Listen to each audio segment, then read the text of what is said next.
Hey traders, this is Christian from Hertz Tribeca Trade Group, and this is your market recap for Tuesday, the 29th. Not Monday. I was going to say Monday, but Monday we were off on holiday. A pretty messy day overall. A lot of global markets affecting the U.S. So what happened?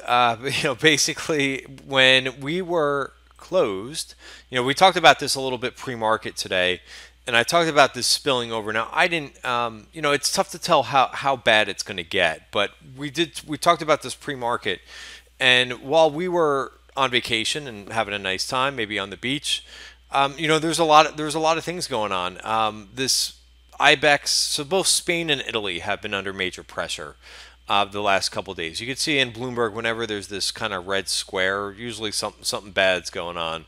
So that's been going on in Italy. They have elections going on. They didn't like the government changes there, and you could see what's been going on. So last week we started to see this, right? We started to see that people were worrying about Italy a bit, and the market was down about 2.5% or so. Sorry, it was down. It did come back. It was down 1%. Down what? What does that make that? Around 3% last week, and then it really kind of hit on Monday while we were closed. Meanwhile, S&P futures started up, but you could tell things just were not that rosy of a picture. And so once this happens, it becomes a little bit of a domino effect, right? Everything's kind of connected. So Italy was down, then Spain was down, then all of Europe is down. I think that affected emerging markets a little bit, which are getting absolutely smoked. So you've got multiple areas around the world. So regardless if there's contagion onto the U.S., they were just talking. I was just listening to the beginning of Fast Money on CNBC, which those guys do a pretty good job, and they were saying that it's a different story from when we've seen past banking crises. These guys just don't have as much exposure in the U.S., so it's a little bit of a knee-jerk reaction. But also, it does make a little bit of sense when you kind of look at what's been going on. So forget about Italy for a second. Here is the bond yield, which I think I have up some. Oh, I must have taken it. Oh, here it is. Big move up in the yield in Italy. So then once that happens, it's a knee-jerk reaction. Money starts to flow into less risky places, and it's kind of a run into the foxhole type of event, which definitely spilled over to the U.S. But take a look at what's been going on here, and part of this is the stronger dollar. But if you just look at what's been going on here in European securities now for the past month, I've mentioned this. I read a newsletter on the weekend, obviously. And one of the things that I've been talking about, which I haven't really seen anybody talk about, but there's been outflows for the last 13 weeks in European equities, right?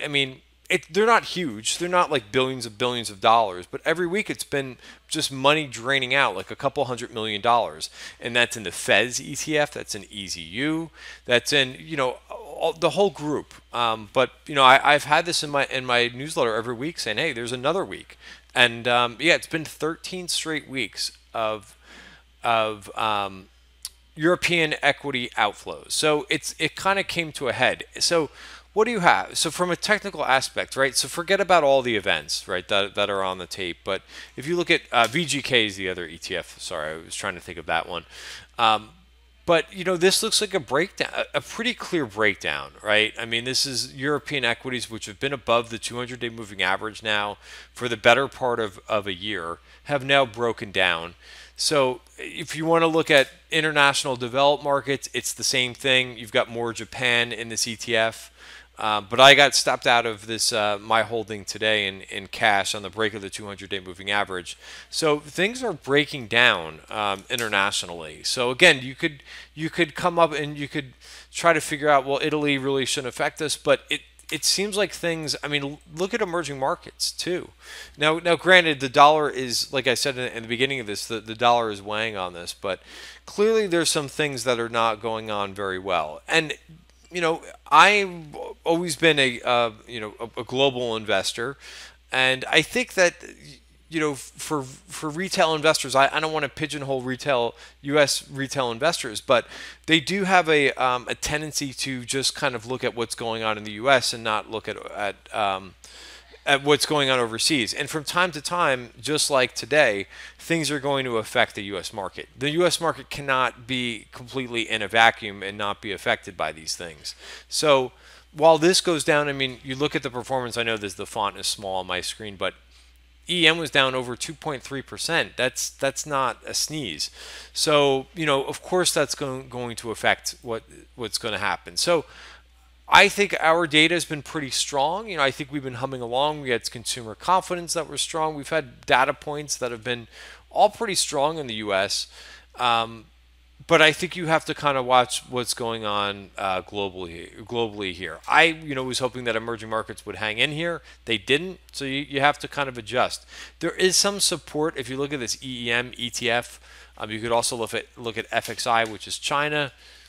If these things continue to falter, I think you can expect more volatility, which brings us to, speaking of volatility, a big move up in the VIX today. It did close off the highs, which is a good sign, but there are some interesting trades that hit the tape today. There were some pretty risk-off trades. One of the first trades that I saw, we talked about this in the trading room.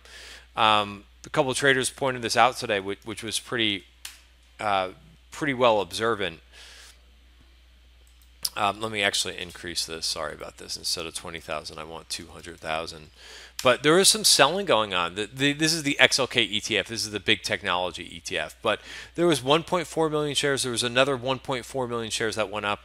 Somebody asked me on Twitter if these were separate prints. No, it looks like they're different. They went up at different prices and they're slightly different quantities. So so what does this add up to? It's $200 million, right? So that's not something kind of just to say, I think sometimes on Twitter people get lost in this stuff, right? I mean, that's $200 million. Sometimes people, they get more, they jump to the front of their seat when they see like, oh, there's a call buyer in XYZ stock. And they don't even realize how much money it is. Sometimes it's $20,000 of market value. That's $200 million. So somebody who got out of tech stocks today, again, it's not the end. It's $2.8 million. It's not going to bring down the whole market or anything like that, but it's sizable. It's $200 million. VXX, take a look at the order that went up in VXX, which is the volatility ETF. So I think people were both taking risk off today, taking risk off the table. And then also, they were kind of getting ready for more volatility. Look at this, 1.4 million shares that went up. That's bought. That was swept. Again, what's the size of this trade? If you do the math, it's $55 million. So what does this tell? So I'm not trying to cause panic to anybody. But I think you just have to realize that we're in, again, a different market environment than we were in the last year. What we talked about pre-market today and talked a little bit in the midday session was that you have to position yourself if you're swing trading in this market, if you're day trading, you don't really have much of an issue with this because day traders usually take down the risk at the end of the day. But if you're a swing trader, which is more like I am, you have to just be aware of this market that you may have a flush out every, once a week or every 2 weeks. That's just the environment that we have. And right now the market is responding. If you look at what happens when we have a little bit of bad news on the tape, the market goes down very quickly. When we have some pretty good news on the tape, the market really doesn't react. It goes up 10 or 20 basis points. So the risk continues to be to the downside. Can you still operate and trade in this environment? Yes, but you want to do it more cautiously. You also want to go into trades, in my opinion, with the idea that you may have to add to it a couple times to get it to work. So not really going in as much size as you normally would right off the bat. So those are my defense mechanisms. Being also, making sure that you're not dialing up the risk in one particular sector. So I think those are all things, being a little bit more diversified might help a bit as well. And being aware of when things get a bit oversold. I think there's some trading opportunities there as well. So I didn't talk about bonds, but you can look at the long bond or TLT. TLT. So you don't really have to worry about that anymore with rates going up. Really a quick move in the long bond, and I think yields are all the way back to around 2.8ish. I think I didn't tabulate that at the end of the day. But look at the VPOC, by the way, when we hit around 3% in the 10. I know this is the TLT, which is 20-year, but this was right around when the 10-year hit 10-year over 3%. And since then, bonds have been pretty well bid, and they were up huge today, up 2.2%. So again, this also weighs on financials. Financials want a steep yield curve. They make more money in that situation. It's not the end all and be all, but yeah, when the long bond comes in this way, it's also adding to the financial stress. So if you look at the XLF ETF, which again, the XLF is not a banking ETF. It's all financials. It's got it's got insurance companies in here. It doesn't have REITs anymore. REITs have been stripped out, but it's got a lot of insurance companies in here. That's a break of the 200-day moving average, not dividend adjusted. KRE, which has been the stronger. This is the regional banking ETF, still pretty far above the 200-day moving average. Again, less exposure, kind of more of a small cap ETF. It does have some larger banks in there too, but it's regional banks, it's smaller banks.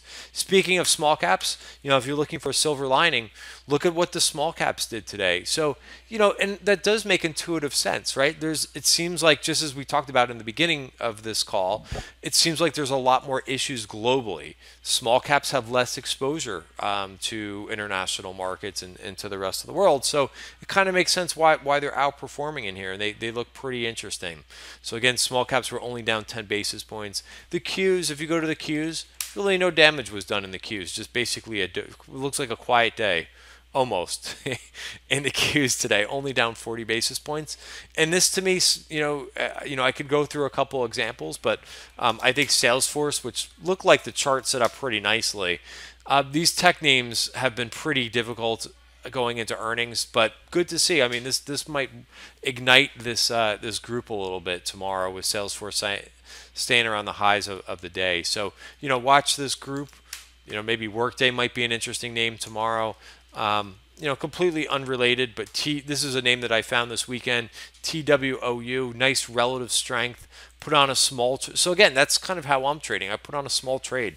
I went out in July and bought some call spreads, and sold some put spreads in TWOU. But I mean, look at the chart in this. Nice bull flag, and nice run up, and then a flag that's going on here. So we'll see if this name can get out of that pattern. I also traded, just to kind of cover what I traded today. Very little stuff today. I traded Nvidia, which stalled out today. And then just try to take off some things a little bit this morning.